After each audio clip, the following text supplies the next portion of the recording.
ஈரலும் அவரைக்காய் தனியாக இப்போ வந்து பொரியல் பண்ண போகிறோம். பார்த்துக்கோங்க. ஒரு கரண்டி எண்ணெய் ஊற்றிருக்கிறேன்.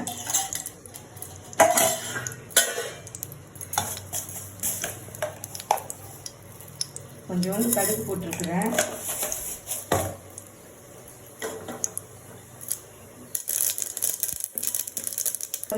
இந்த காஞ்ச மிளகாய் வந்து காரத்துக்கு 2 போட்டுக்கோங்க. கிள்ளி போட்டிங்கன்னா கொஞ்சம் அவரைக்காய் வந்து கொஞ்சம், ஏன்னா அந்த ஈரலையும் மிளகாத்தூள் போட்டு செய்கிறோம்ல, அதனால் இதுலேயும் மிளகாத்தூள் போடக்கூடாதுன்ட்டு நாங்கள் இப்படி செய்கிறோம்.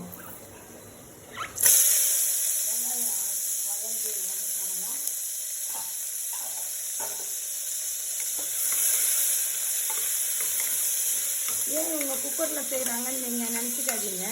குக்கரில் வந்து ஒரு 5 நிமிஷம் அப்படியே நல்லா வதங்கி வந்தோடனே ரொம்ப இதெல்லாம் வைக்கக்கூடாது, விசில்லாம் வைக்கக்கூடாது.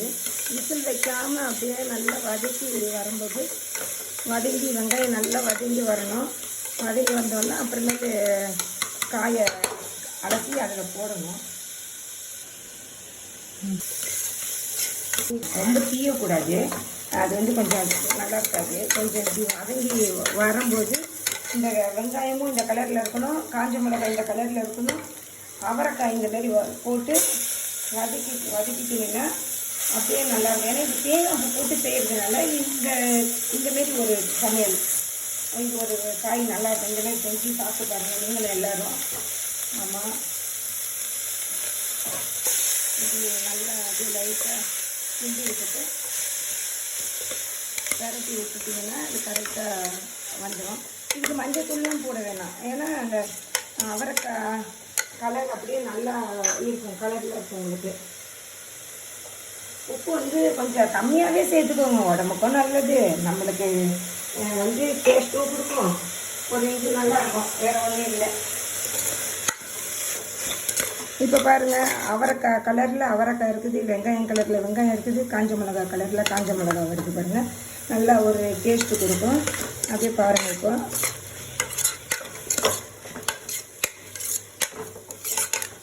இதுக்கு தக்காளியோ மிளகாத்தூளோ அது வந்து இந்த இப்போ ஈரலுக்கு மிளகாத்தூள் போட்டதுனால நாங்கள் மிளகுத்தூள்லாம் போட்டு செய்யறதுனால ஒரு இது வந்து காரம் இல்லாமல் அப்படி செய்யலான்ட்டு ஒரு இது, வேறு ஒன்றும் இல்லை. தேங்காய் பூ போட்டு கடைசியில் நாங்கள் இது வந்து அப்புறம் கொத்தமல்லி கீரை போட்டு அப்புறம் நாங்கள் இது பண்ணுவோம். இப்போ இந்த கலர் அப்படி எடுத்துட்டா இதில் வந்து கொஞ்சம் காலில் ஒரு இதுக்கு வந்து கொஞ்சோண்டு தண்ணி ஊற்றணும். இதில் வந்து 2 கை தண்ணி தெளித்து விட்டால் போதும், 3 கை தெளித்து விட்டால் போதும் தண்ணி. இதுக்கப்புறம் வந்து இது அப்படியே அடுப்பில் நாங்கள் இதை அப்படியே மூடி வச்சிடுவோம். அவ்வளோதான், அவரைக்காய் வெளியே போகுது. விசில் போடக்கூடாது, விசில் போட்டிங்கன்னா அவரைக்காய் வந்து குழஞ்சிரும், டேஸ்ட் இருக்காது உங்களுக்கு. இதுதான் வந்து இப்படி செஞ்சால் தான் உங்களுக்கு டேஸ்ட்டு கூட்டி வரணும். ஆவி வந்த உடனே அதை பார்த்துட்டு நம்ம வந்து இது பண்ணிவிட்டு எடுத்து செய்யணும், திறக்கணும். இப்படி தான் இந்த ஆவி வரணும். அப்படியே பாருங்கள், அவரைக்காய் வந்து இந்த சமைச்சிட்டோம், இந்த ஆவிலே வெந்துச்சு பாருங்கள் அவரைக்காய். அப்போ தான் வந்து கொஞ்சம் டேஸ்ட்டு கொடுக்கும். அந்த கடாயில் போட்டோம்னா ரொம்ப நேரம் இருக்கும் நம்மளுக்கு. நீங்கள் அது நம்மளாம் வந்து கிச்சனுக்கு வந்துட்டோம்னு வச்சுக்கோங்களேன், 1 ஹவரில் சமைச்சி இறக்கி இதை பாருங்கள். இப்படி பண்ணிட்டீங்கன்னா இந்த அவரைக்காய் தேங்காய் பூ போடணும். தேங்காய் பூ போட்டுட்டு இந்த கிண்ணத்தில் பாருங்கள், ஒரு கிண்ணம் வச்சுக்கிறேன், தேங்காய் பூ அப்படியே போட்டு விட்ருங்க. அது ஒரு டேஸ்ட்டாக இருக்கும், நல்லாயிருக்கும்.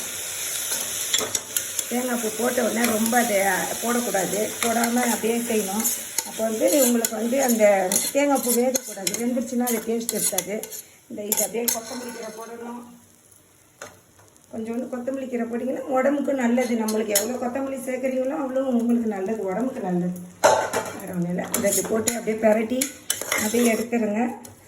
அவரைக்காய் ரெடி ஆகிடுச்சு.